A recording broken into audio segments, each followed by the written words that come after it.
Thank you so much, Karen. And talk about being set up for a fall. A long time since anybody described me as young. Um, when Karen asked me to do this, I was a little bit nervous about it because, like, A, I've never done a talk online before, so hopefully it goes okay. But B, when I walked the Camino, I did so for quite specific personal reasons. And I'm not really able to talk about it without also talking a bit about those. Uh, so, in talking about those, I'm kind of talking about things that it feels a little bit like coming out in a sense. I said this to Karen when I was preparing that I have a certain amount of empathy now for gay people who are coming out for the first time. And Karen misunderstand me. So, God, Stephen, I never knew you were gay, but actually I'm not.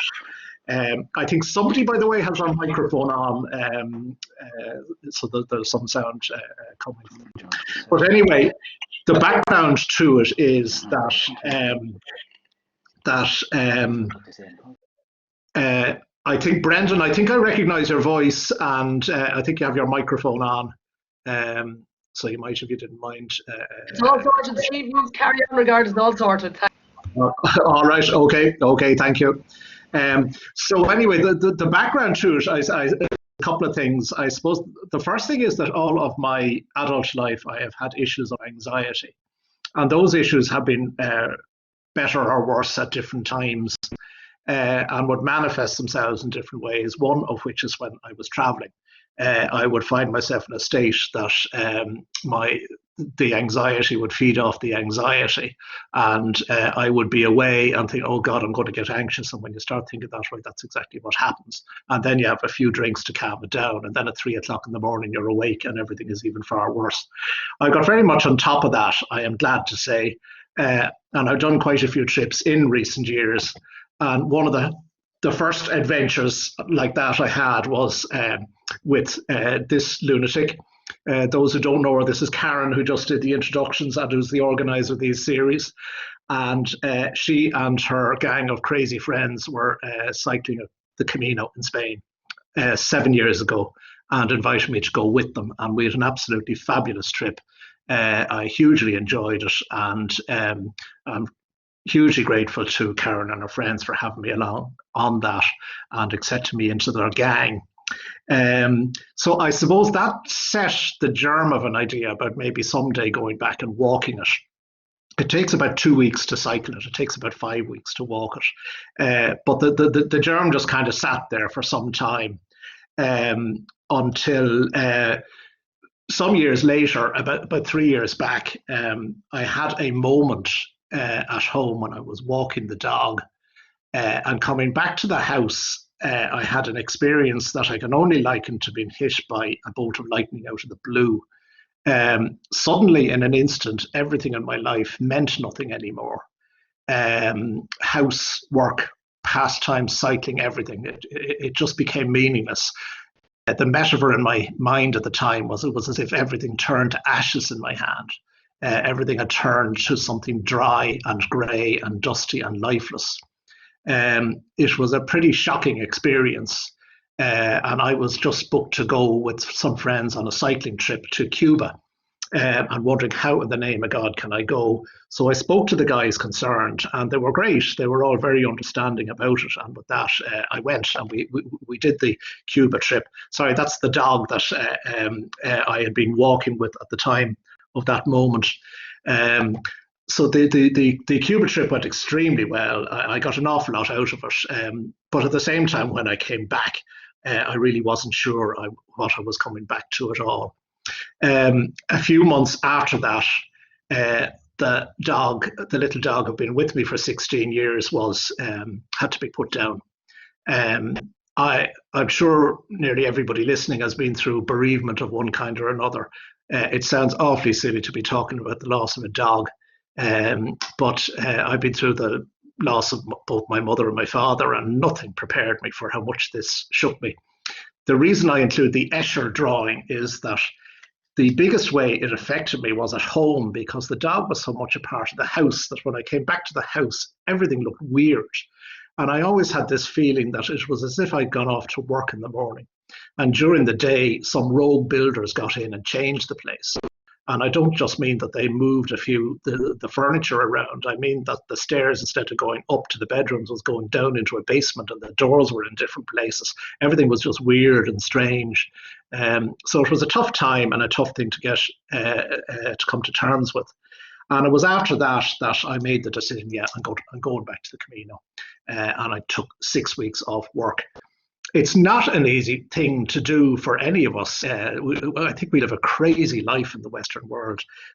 We live a life where we have so many commitments and obligations that it's very, very difficult to even think of doing that. And I'm self-employed. I thought, how can I go away for weeks on end?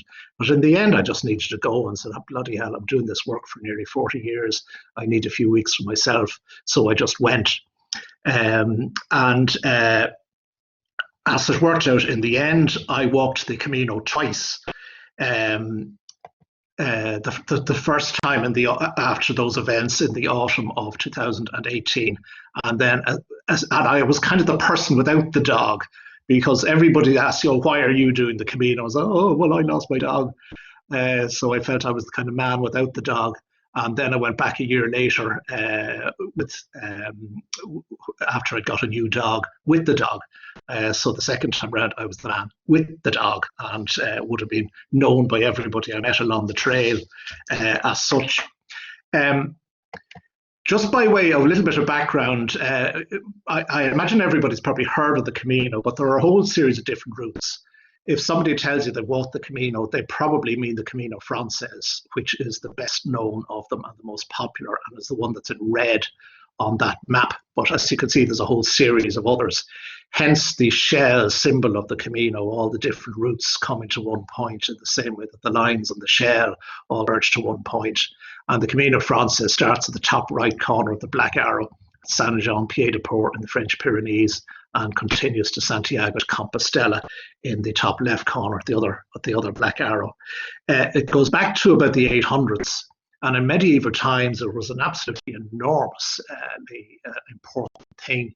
They estimate that about 500,000 people a year walked the Camino, and given the population and poverty of Europe at the time, that's an extraordinary figure. And it was only one of three main population centres, Rome and Jerusalem being the others. But in the bottom right corner of that is another, which was hugely famous throughout Europe at the time. That's St. Patrick's Purgatory on Loch Derg, Donegal. So anyway,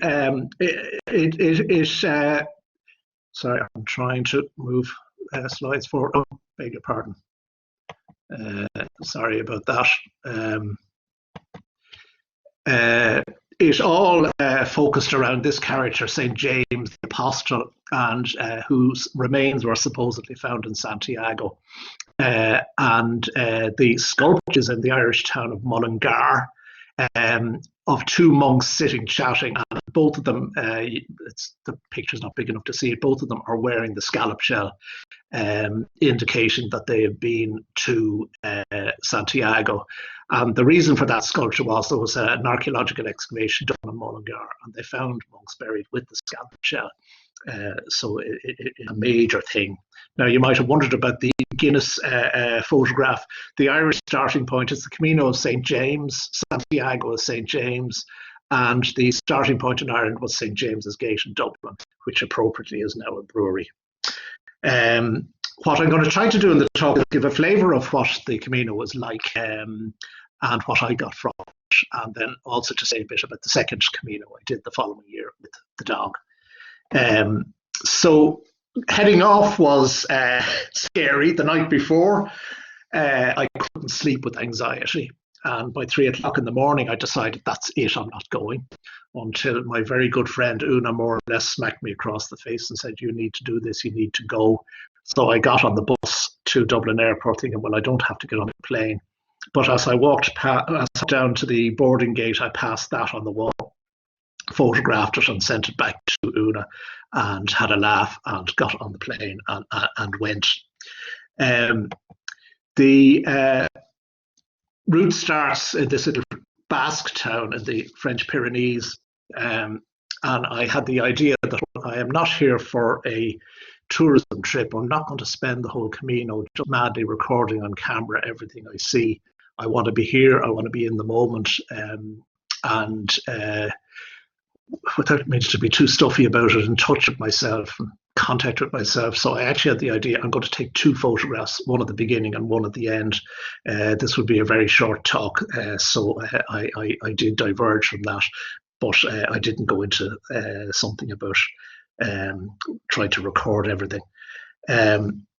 The first day from Saint Jean is the toughest day of the entire thing. It's a long walk. There's nowhere really to stop en route until you get over the Pyrenees and down to the Spanish village of Roncesvalles, at which stage you have something like 27 kilometers done and one hell of a climb.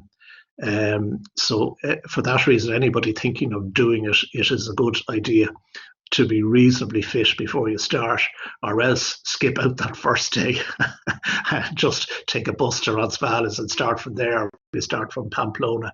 It's a lovely walk over the mountains, but it is fairly tough. When I got into Roncesvalles, I had the naive idea that they never turned you away, that they would always find a floor or something for you to sleep in. They don't, and there were no beds available. So I actually had to walk on to the next village, but it's only a few kilometers.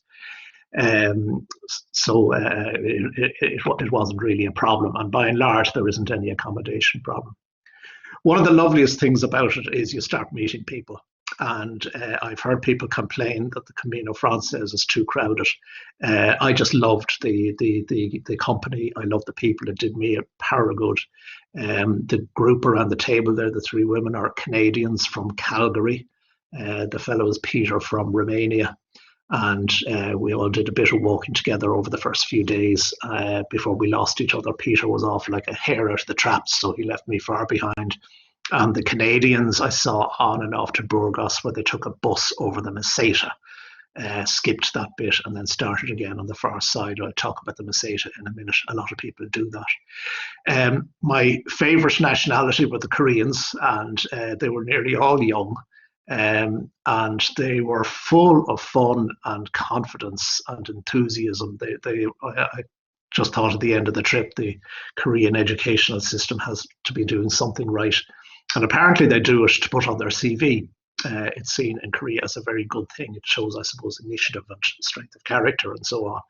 The girl on the left was hilariously funny. When I was covered with insect bites one day, she broke into laughter. You have Betty buggies, you have Betty buggies, you must eat medicine. I love the use of the verb to eat.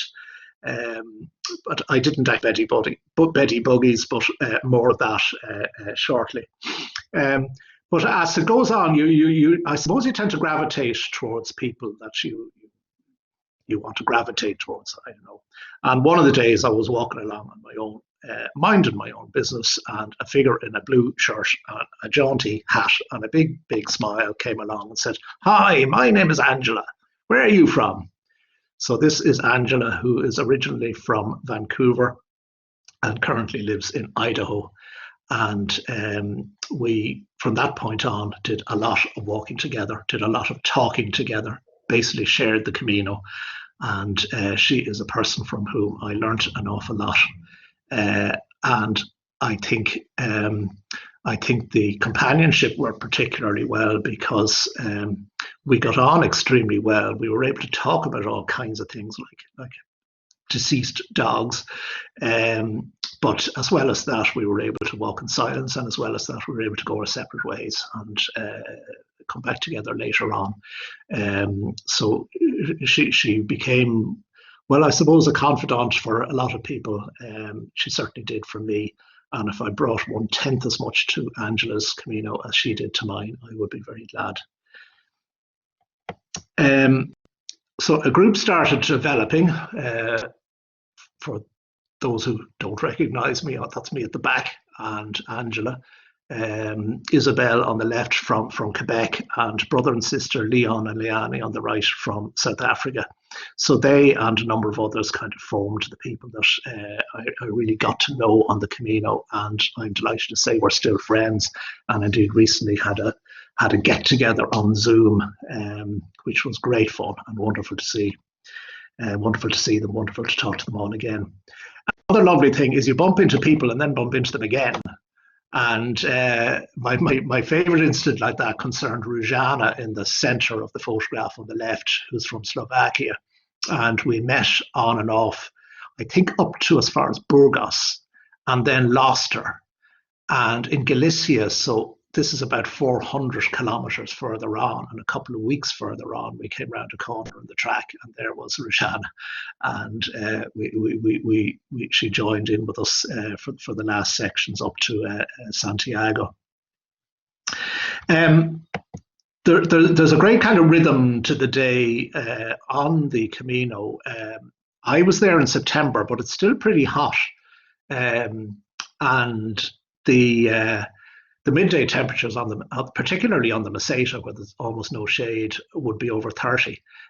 So everybody would tend to start early in the morning. And it is a bit of an issue when people in dormitories start moving around at 5 a.m., which gets a bit ridiculous. But it was certainly a good idea to have an early start so that you could be finished by maybe 1 o'clock and avoid the hottest periods of the afternoon. That photograph was actually taken about an hour into a day's walking, looking back at the village we come from, and it's still dark. So, we were fairly early many of the days. But the heat of the day would be tough. And this particular day, we were late starting or misjudged the distance, and we had a couple of hours in scorching heat with almost no shade, and we'd no choice because there was nowhere else to stop. On a lot of the Camino, there are multiple places to stop, but there are sections where there's nothing for 10, 15 kilometres. There's even one section of, I think, 18 kilometres where you don't pass a building. And there's not too many places in Europe where you can do that. The coffee shops and stops become such a part of the routine as well. And you're meeting people and losing them again, and you meet up with them again at the next village at a coffee stop. And the food does too, apart from the wine and beer. The cold glasses of orange juice are one of my favourite memories. Not quite so keen on the interminable plates of tortilla, the Spanish potato omelette, but it's better than eating sandwiches. There is no doubt. I'm not quite sure why I put that one in there. But I guess in the walking, we all sort of relaxed into it and just settled into the experience and enjoyed it. And I think generally got a lot out of it. And particularly, I did a lot of that walking with Angela and a lot of talking with Angela too. The evenings again had their routine. What they call the Peregrino menus, which you got everywhere. The whole experience is great value if you want to do it. You generally get a bed for €10, and you get a 3-course dinner including wine for about €10. The menu, the food becomes a bit repetitive, but at €10 you can't really complain about it. The other features of every day are feet, everything to do with every bit of the anatomy from the knee down. Feet and footwear. I walked it in those sandals, which were fine, although the ideal thing is a good pair of walking shoes. But everybody a certain amount of foot trouble. And sorry, I'm distracted here. My phone is vibrating in the background. Between blisters and tendonitis and God knows what, you've never had so many conversations about feet as you have on the Camino. And then the bed bugs did appear on one occasion, and getting rid of them was an event in itself. These are something you do not want to bring back with you to your house. They are hard to get rid of once they get in, and I'm glad to say I think I got rid of them safely enough. The hostels, they're there's generally plenty of accommodation. The hostels are a feature. And after my early years in on Oiga hostels on bunk beds with inch-thick mattresses, I thought I'd never do that again, but I did. And I actually enjoyed it. This is a place called San Juan Ortega, which is just before Burgos. And a lovely place. You kind of come in the back door after miles walking through forestry. And then you suddenly come down on this, and it's a dead end, so it's really quiet. And although it's close to Burgos, it feels like the middle of nowhere. The hostel is on the left. It's a fairly basic hostel. And I think of the dormitories I was in, it was the most packed of them all and the most basic of beds. And the shoes all kept outside. And the evening routine tend to be like when you've been walking all day, you tend not to want to go sightseeing. So the mobile phones tend to come out, and Angela had taken up my idea of resting one's legs by lifting them into the air, which I had from cycling. For putting that particular photograph up. I've been asked what the track is actually like, what the actual path is like, and it's 800 kilometers long, so it's like everything and anything. In places, it's a good quality track like that. In places, it's a much more minor affair. In places, it's through forestry. There's a lot of beautiful forestry in Spain, a lot of deciduous forestry, particularly chestnut and evergreen oaks. Sometimes you're on roads, and sometimes lovely quiet roads like that, sometimes not so nice, and some wonderful mountain scenery that is just before Burgos, before that monastery of San Juan Ortega, west of León. That is the Camino in the background going up the hillside. And that photograph is actually taken within the Meseta. And people say the Meseta is flat, and as you can see from that, it's not flat. But hopping around, that is in Galicia. Those are chestnuts on the road. But just returning to the Meseta, what the Meseta is it is open and it's empty. There are very few trees, there are no hedgerows, there are almost no houses or buildings outside the villages. It's not everybody's cup of tea, and a lot of people skip it. I liked it. For me, it always seemed to be the landscape of meditation. Strip away everything else, strip away all distraction. Like when you come over that hill and see that view, you're looking at the same view for about the next 3 hours. And much of it is beautifully quiet. You're far, far away from roads and noise and engine noise and cars. Not all of it, but a lot of it really is like that. So huge skies, open, quiet and peaceful, but hot and a little shade. But then there are sections that are just difficult. That section is about 6 kilometers long into the town of Belorado. It's dead straight. There is no shade, and you're right beside the main road. So there's really not a lot to recommend it. I don't have a whole host of photographs of towns and villages, but there are so many villages that are just stunningly beautiful. Lovely medieval places with a huge sense of character, stone buildings, church on top of the hill, beautifully paved streets. The Spanish just do that so well. And medieval bridges. You could write a book just about the villages that you pass through. And of course, the cities. On the left is a glimpse of the cathedral in Burgos, which is spectacular. And the top right, the cathedral in León. When I cycled the route with Karen, it was timed to coincide with the Easter festivals in León, which are absolutely extraordinary. I've never seen anything like them at all. The hats are, I suppose we associate that kind of thing with the Ku Klux Klan.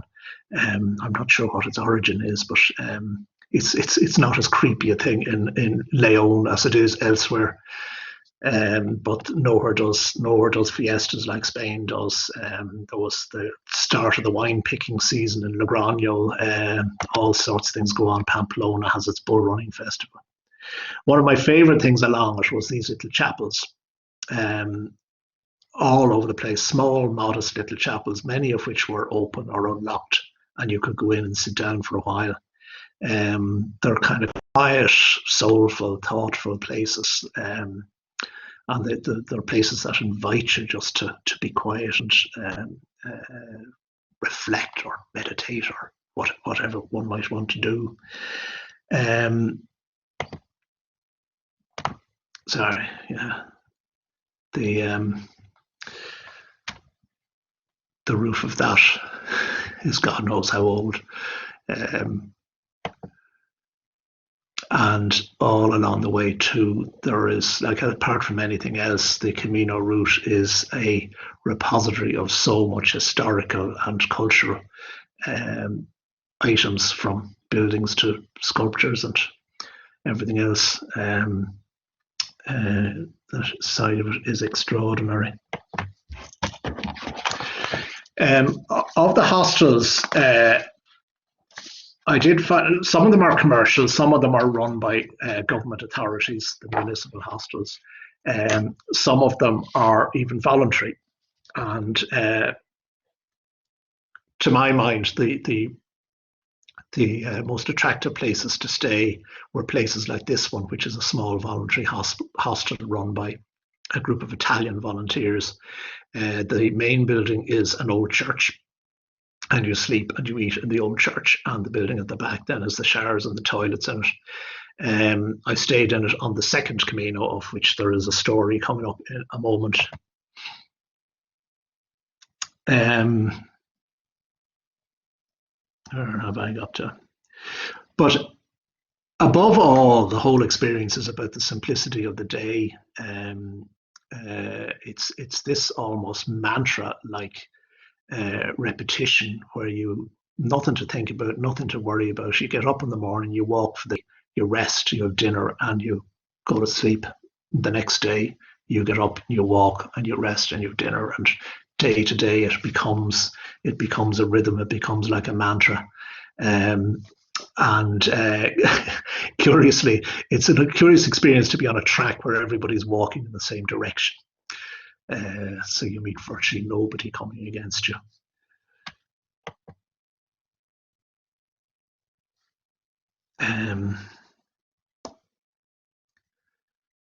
So I really don't have a huge amount to say about those. The tree on the left was absolutely extraordinary, and you do see quite a lot of such trees. I think they're pollarded.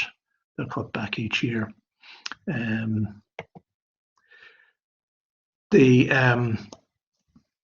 is the famous Cruz de Ferro, the Iron Cross, which is the highest point on the Camino after Leon. You're fairly far on by the time you get to this.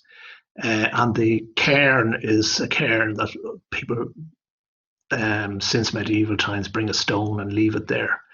And I think the idea is something similar. The Hindus have a festival where you go down to the Ganges with a candle and a paper boat. And you light the candle and you set it in the paper boat and set it afloat on the river, and the river carries it away. And as I understand it, it's like a festival of letting go.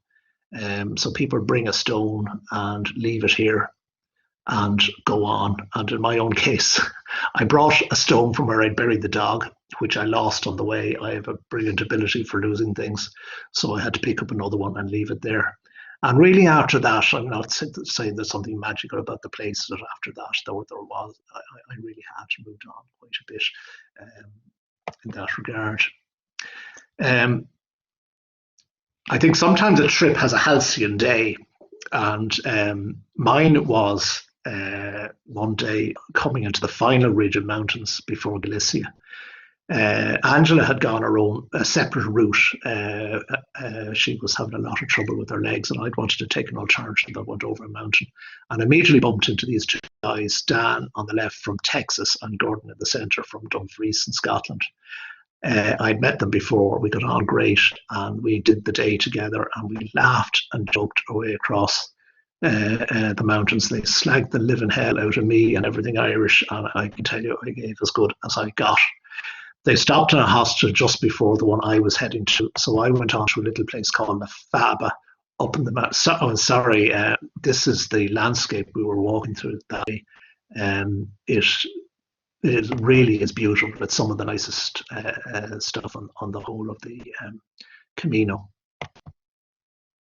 But I left them at their hostel and continued on to my own, where my own gang were waiting for me.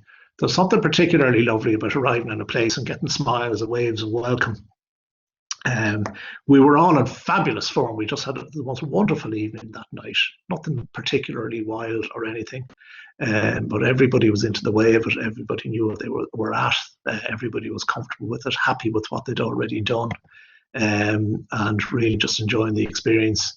We also met this woman in the middle, Vibke from Germany, who seemed to be getting on quite well with Leon from South Africa on the left, about which more in a moment. So we made Santiago, and on a Camino that had been nearly all dry, we arrived in a storm.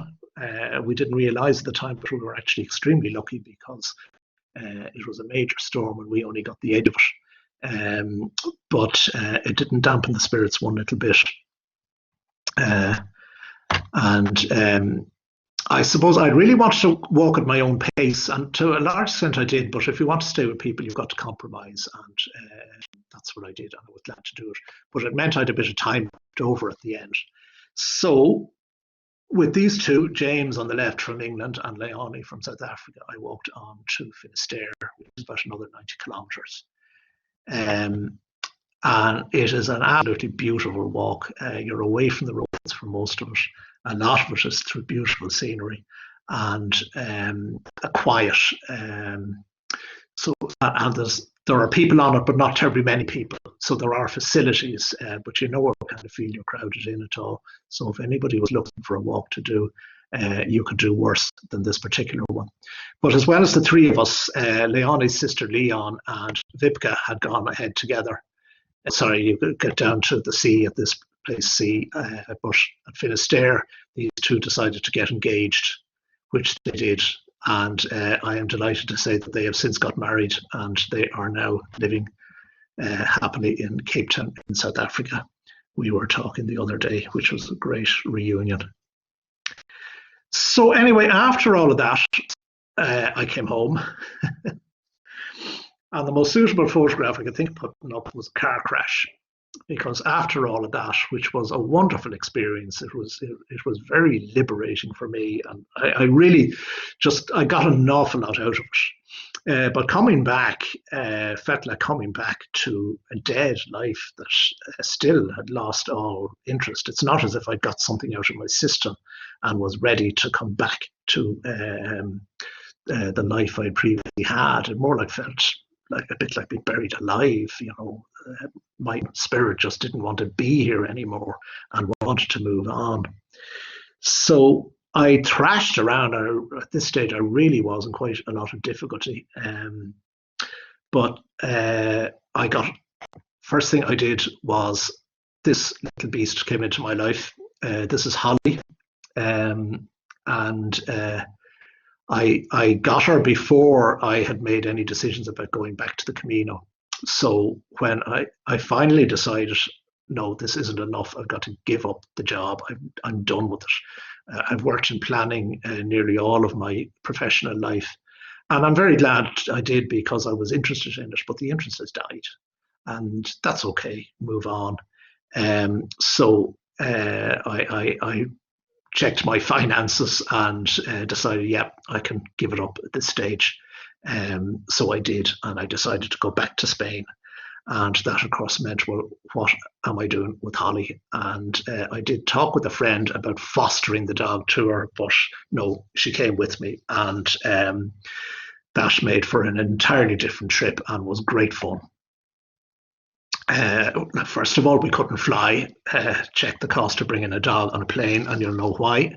So we went Irish ferries from Dublin to France, and then down through France back to Saint-Jean-Pied-de-Port.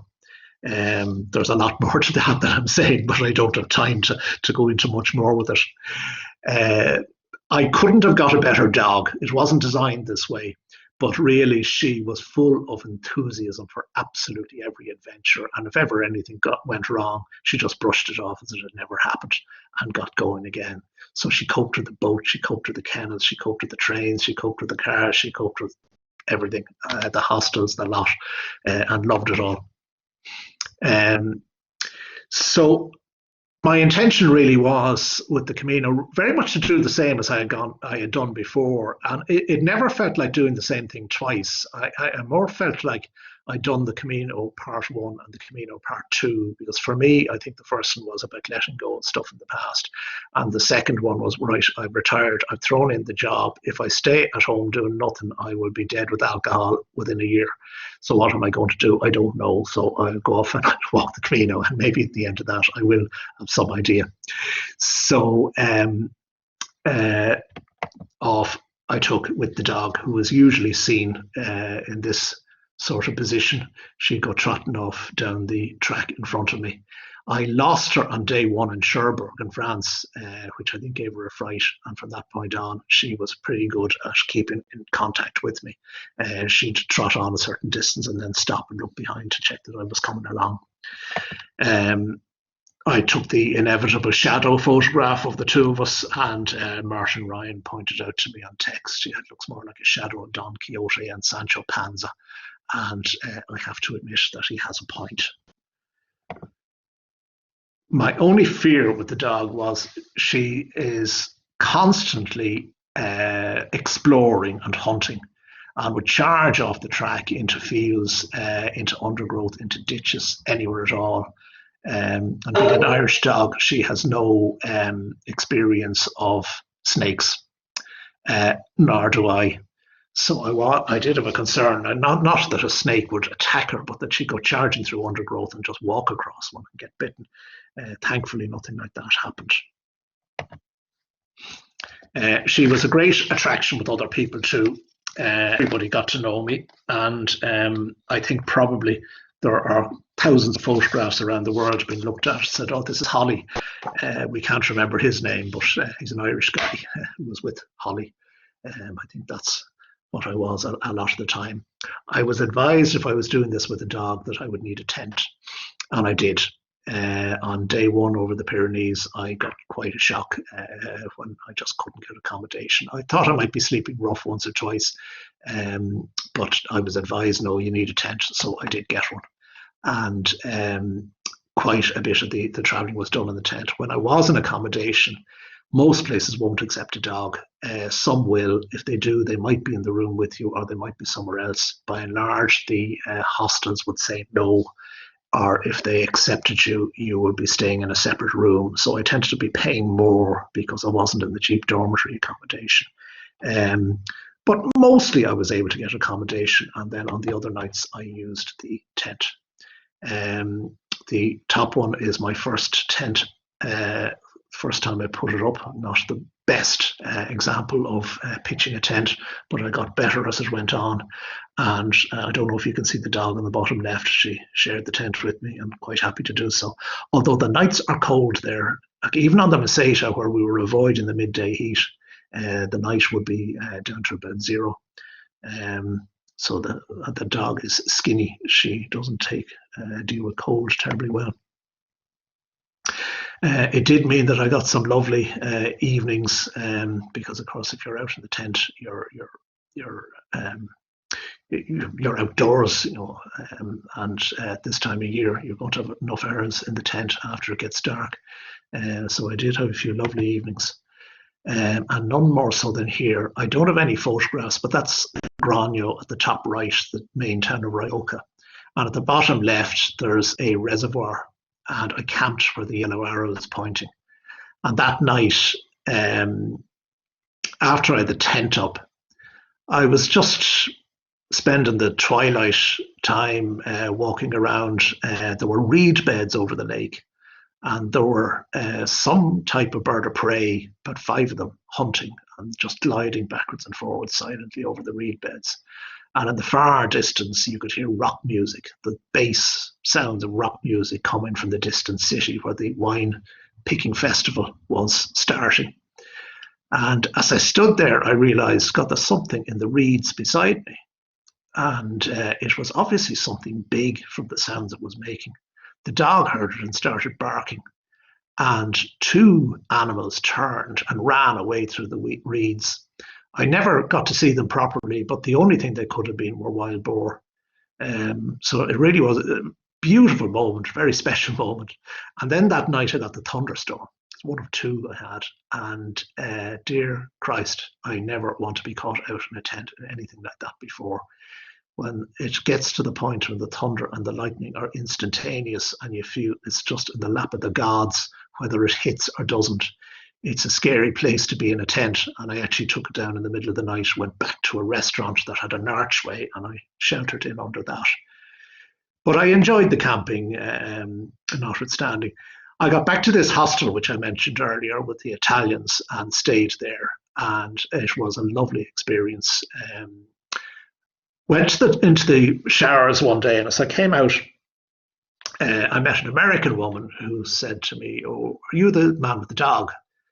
And I said, yes, I am. Everybody knew me as the man with the dog. And she said, have you done the Camino before? I said, yeah, I have. And she said, was it this time last year? And I said, yeah.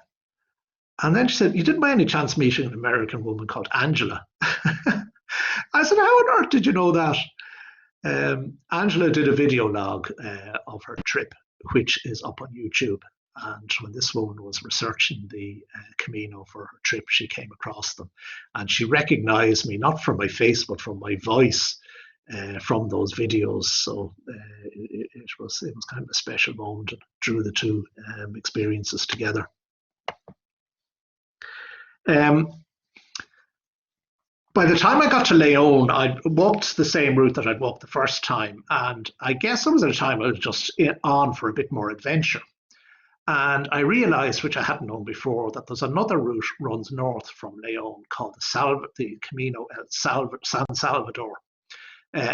Leon is just above where the L letter is on that. And the San Salvador route is the blue route that goes north from that. It goes to the town of Oviedo. And there it joins with another route they call the Primitivo. So I veered off in Leon onto that. And had a completely different experience. There is nobody on this trail. In 6 days, I think I met 5 people, and 3 of those I said hello to, and that literally was it. Just somebody walked past, they said hello, I said hello. And 2 Portuguese women I met a couple of times, and then I walked the last few kilometers with them. So 99.9% of the time, it was just me and the dog in beautiful countryside, beautiful deciduous woodland after Leon, up along a mountain ridge, along a river valley. And just when you think everything is absolutely spectacularly beautiful, you come into a town called La Robla. First thing you see is an enormous steel mills, followed by an enormous power station, followed by a metal recycling business, followed by a cement factory. So slightly jarring it is. But then after that, you go into the really wild mountains and some of the most fabulous, beautiful walking I have ever done in my life. You have the place to yourself. The scenery is spectacular. You're well away for much of it from the roads. I must say it was everything and more that I expected, but very, very different being away from all of the crowds and also away from all of the facilities on the main Camino. They have been making an effort to put in facilities here, but I couldn't get any accommodation that would accept me with the dog. And for 3 days of it, I didn't see a shop. So I think I was literally down to, and of course I couldn't charge my phone. So I was being very careful with the battery of the phone. And I was literally down to my last peanut by the time I got to a shop. But I enjoyed it enormously. I camped 6 nights in a row. There just was no alternative. That was my second campsite, just in beside that little church. And it was when I was there, I had the campsite all set up. That's at the top of a mountain pass. There's a little road there, but you're surrounded by, other than that, by mountain and forestry. And I started thinking about wolves. I said, well, where exactly are they? Because there are wolves in the north of Spain. And I started looking at the thickness of the walls of a tent, and it's not really wolf-proof. So it kind of got in at me a little bit. And there are wolves there. And then I'd have myself calmed down. So look, they're very rare, and they run from people. And if there's anything going on, the dog will give me loads of warning. And then I talked to somebody who said, oh, yeah, I went over that pass, and there was a dead horse. There was bones of a dead horse. And a day later, somebody said to me, oh, did you see the dead horse up at the pass? And I said, oh, yeah, the bones. And said, oh, no, the half-eaten one.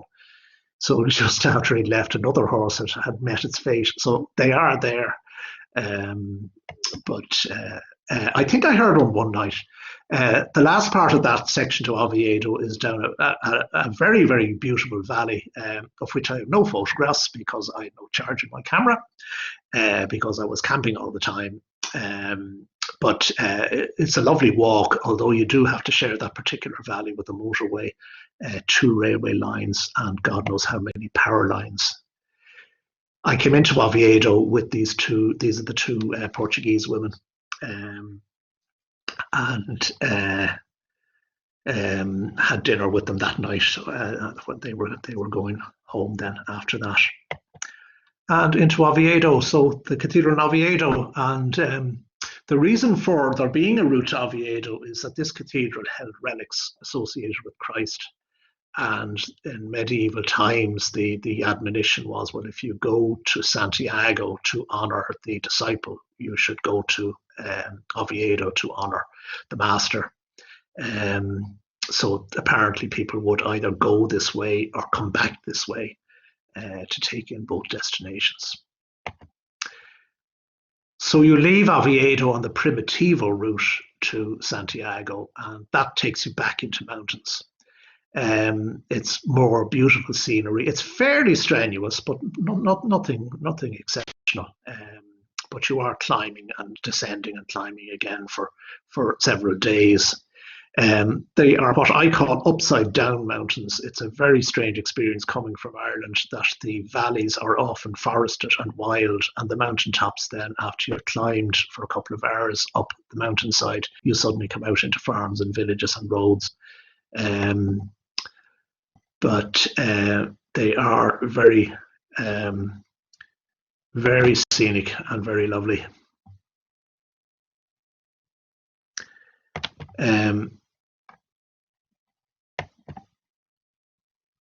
I had another fabulous evening camping beside this church. It's on an alternative route, and in places on the Camino there are alternatives. And if you want to be on your own, take the alternatives, because there's nobody on them.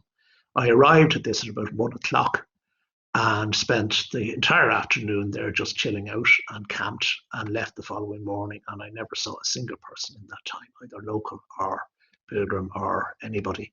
It was lost in the middle of the woods, not far off the track, and no significant additional distance involved. So a lovely place to be. I am fascinated by that window. That stone window at the top with the 4 openings is one single block of granite. And I just look at it and think, imagine being given a boulder of granite and told to carve it into that shape. There was also a graveyard nearby, and coming to it was like coming on a Mayan city lost in the jungle, abandoned and just left completely to its own devices and to nature. Then I met this. This is one of the dogs in Spain are nearly all on leads or confined within the house. And then in the mountains in Asturias, you meet these dogs which are out to guard the flocks. That dog is every bit as big as he looks. They're the size of a lion. And indeed, I texted my friend Leonie in South Africa and said, hey, look, Leonie, I found a lion, which was kind of an in-joke from the first trip. They're not particularly aggressive, though, but they are scary to come across. And of course, they all wanted to play with Holly. And thank God they wanted to play and not fight. But they are just so big, you would be afraid of what they would do. I met them a number of times. On one occasion, I met two of them together in the middle of nowhere, which is a little bit worrying. The weather was changing. It was coming to November, and it was getting wetter, and it was getting far wetter and far colder. And that was becoming difficult, particularly for camping. And the dog got a coat, which she did not appreciate at all, but endured it. And I was glad a couple of days later now to get the mountains finished and behind me and come down into lower ground in Galicia, where there are far more facilities and the conditions were not as cold and wet. So I made Santiago again, this time with a dog. So at this stage now, I've done it once with a dog and once without a dog.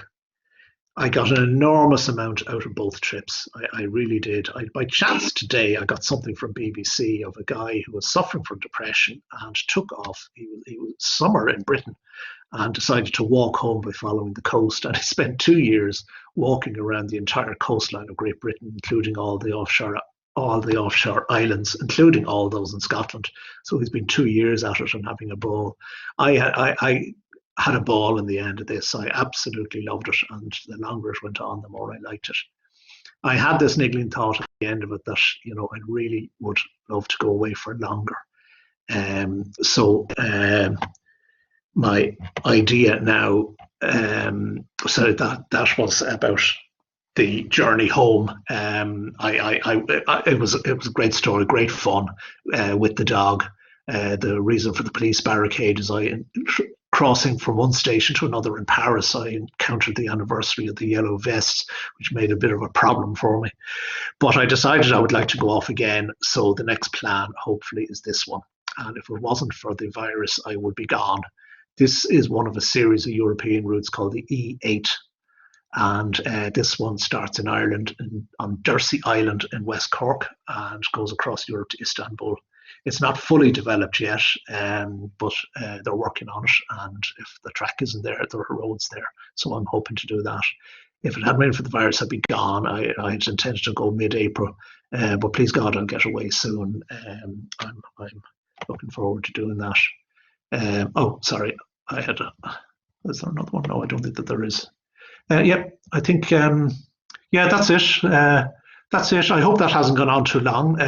It's kind of a little bit weird here in my sitting room, and I can't see or hear anybody. So I hope people haven't fallen asleep. I haven't heard any snoring coming across the microphones anyway.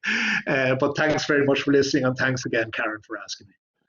Steve, that was brilliant. I know it is a very hard forum to be chatting to people, and it's such a pity we couldn't get you into Tully's where you'd have the live audience where half the crowd would know you. But that was brilliant. Thanks a million. That was really, really interesting. And I don't know how you remember all the names, like the names of the places. I swear to God, it's highly commendable that you remember the names and the locations. But so fair play to you. But if anybody has any questions, just type them into the chat box there at the end. I see a couple coming up there, Stephen. So Mick Murphy from Cork, good man, Mick. Did you bring a stove or did you use dry food in the remote areas, Stephen? Dry food.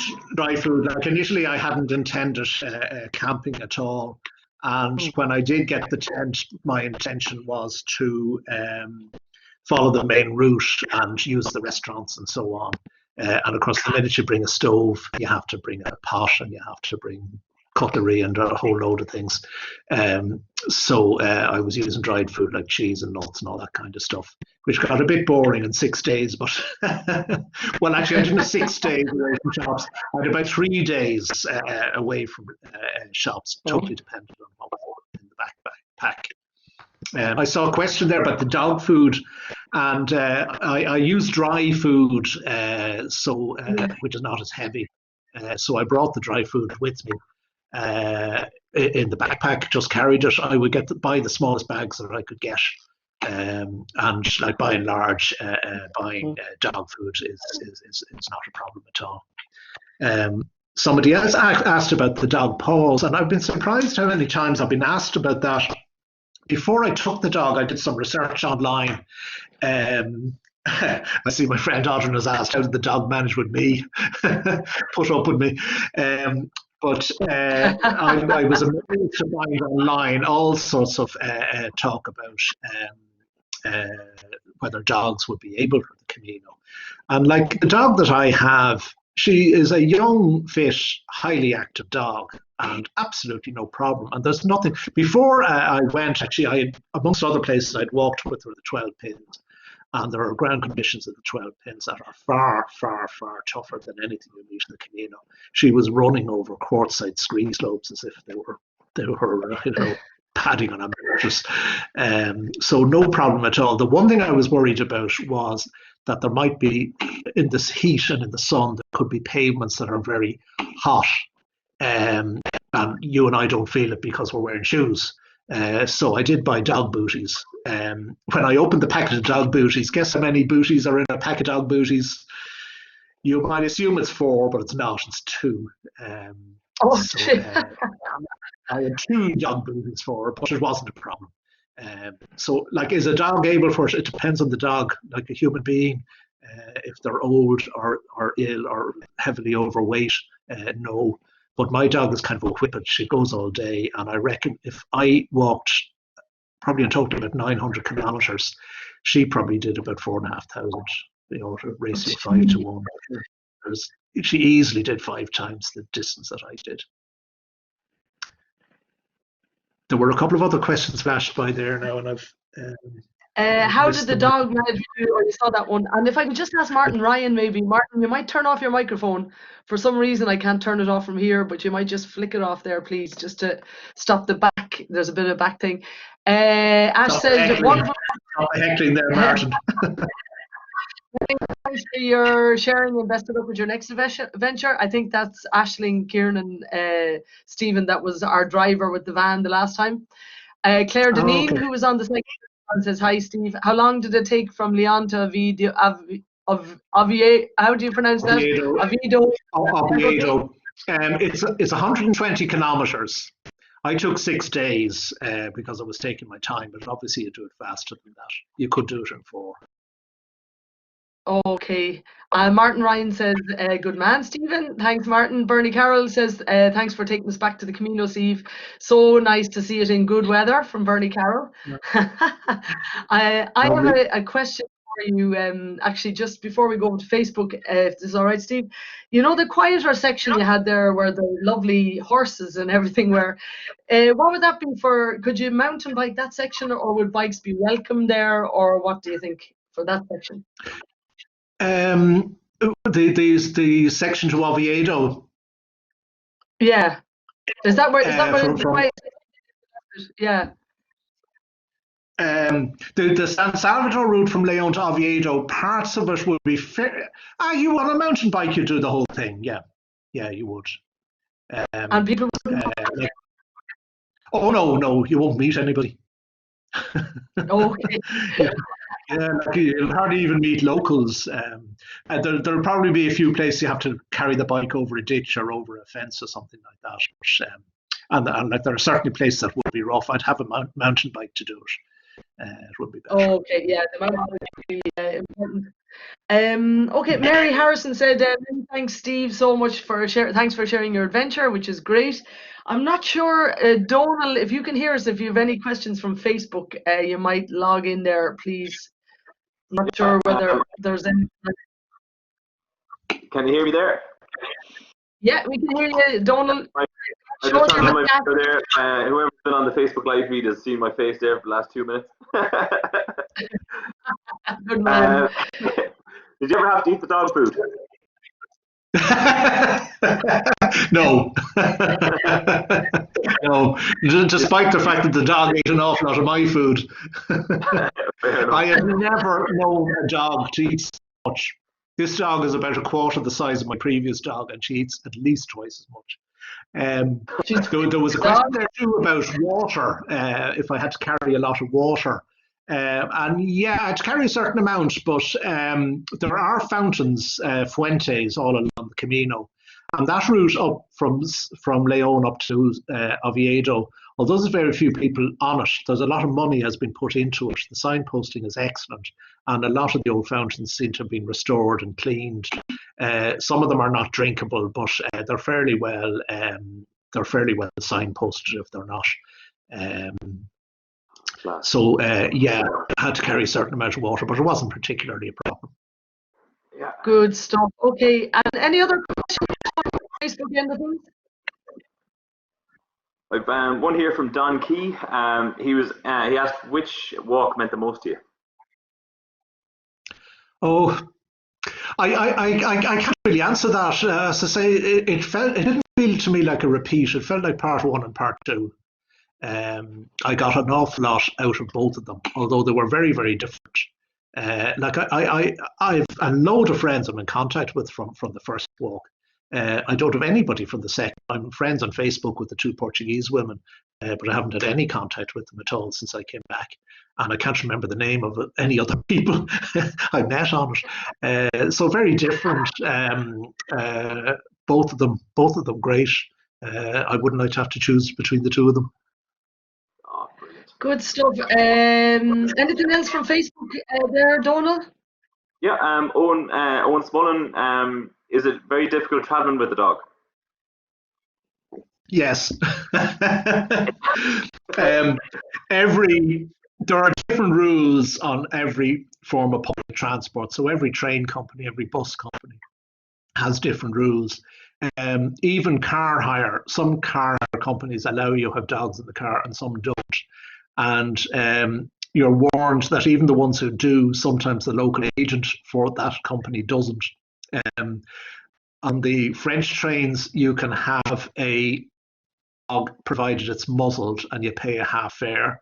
On the Spanish trains, you can have a dog for free, but only if it's under 10 kilograms, and mine is 15. So like it was all complicated and different. Very briefly coming back, I thought I would go from Santiago to the ferry at Santander. And then I discovered I couldn't get on the ferry at Santander. They don't take foot passengers. What that's about, I have no idea. I thought I would take the train across Spain and just pretend that the dog was under 10 kilograms. Nobody's going to weigh it. But then you're making all of your plans on the basis of a trip where you might be thrown off the train.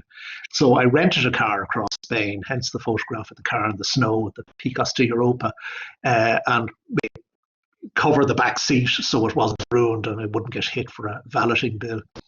Then I took the train, the TGV, up to Paris, and I had 2 hours to cross Paris to get from one station to another, and it was a walk of about an hour.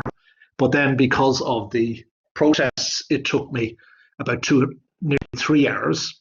But when I got to my station, the train for Cherbourg had been delayed because of the protests, so it was still in the station. And I was still putting my bags on the rack when the train moved out. And from Cherbourg, I had gone to book a return ticket on the same ferry, Irish Ferries back to Dublin. And Irish Ferries do take foot passengers, but not in winter.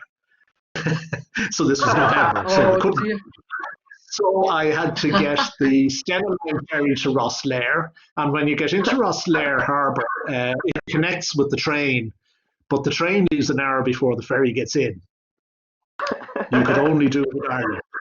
And the Iarnród Éireann website says, yes, you can take a dog, but they have to travel in the guard's van.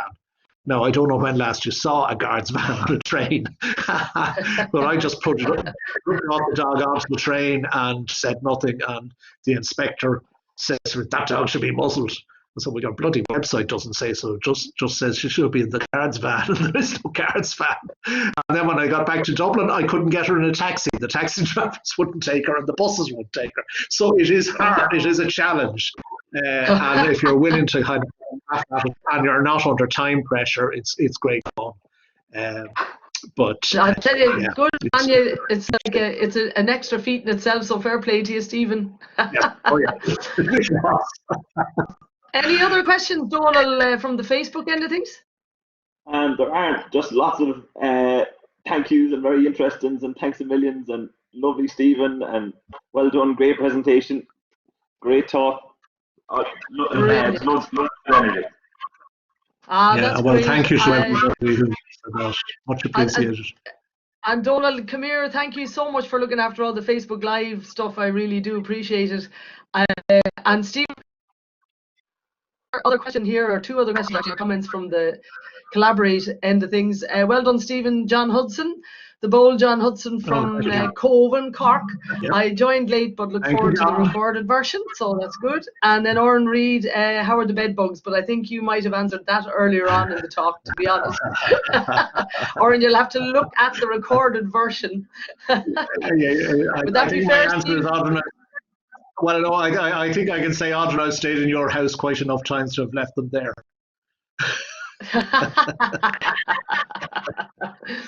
Come here, Stephen. Thank you so much. And I want to talk to finish off our series with. And genuinely, thank you everybody for watching for the last 5 talks and supporting Kinvara Adventure Talks. And a sincere thanks to Donal for looking after the whole Facebook thing. And if, as I said earlier on, if even 1 or 5 or 10 people from the 4,342 views we've had of this virtual series, which is phenomenal, like, if we could even get a few of those people to get out and do a bit of activity or push themselves or get out and do some adventure, it would make them all so worthwhile, even more worthwhile than they are. So thanks to Donal, thanks to all our speakers, thanks to Stephen, and please check out the YouTube Kinvara Adventure Talks YouTube link. A lot of our previous talks are there, and Donal's working on making them look better, upskilling, I was going to say, some of the past talks. So they're going to be really good. Donal, did you want to comment there? Yeah, no, I've 2 or 3 more now to go up this week. The weather's been too fine to be in on the computer over the next few days. Now there'll be a few, so keep an eye on the page. We'll throw them on the Facebook page too. But yeah, there's some great talks that have gone on there over the last few years, so it's great to have them all in one place too. Yeah, and it's brilliant to have somebody like Donal who's a techie guy and he can just do his magic on them. So with his lovely big new long moustache, but it's great. But thanks a million to everybody, guys. Joanna, thank you. And Jammer, the next talks will be, we'll see how the COVID-19 pans out, but I think we're going to take a breather until about September because they do take a bit of work. So we're just going to, Donal and myself are just going to step back off the curb for a little while, and so maybe in September, but definitely 100% in November, every Thursday back in Tully's Bar here in Kinvara. But we might, depending on COVID, we might have a couple in September, but keep an eye on our Kinvara Adventure Talks Facebook page or Instagram, and we will take it there. Yep. It just occurs to me, I might say, Karen, that, like, if anybody there is thinking of walking the Camino or indeed traveling with the dog and would like to talk to me about it, I presume they could get in contact via the Facebook page. I'd be more than happy to do that. Yeah. We'll give contact details, Steve, if that's okay with you, if people want to contact us directly. Yeah. And we'll give you Steve's information. Yeah. That's fine. Thanks, Bernie. Thanks for this COVID Great Escape. Well, guys, I think we will leave it there. Thank you very much to everybody. Thanks, Jackie Rutledge. Missing you from IT Tralee. And we will talk to you all very soon. Hopefully not in the virtual world, but in real life. And just to finish off with our 3 taglines, I added in one more for tonight. Get out and explore, which has always been 1. Push your limits, which has always been 2. And I added one more, just for the state that we're in, dream of adventure. Guys, thanks a million. We'll sign off and we'll talk to you very soon. Thanks a million. Thanks, Karen. Thanks for all your support. Okay, thank you. Bye. Bye. Thanks a million, Steve. Thanks.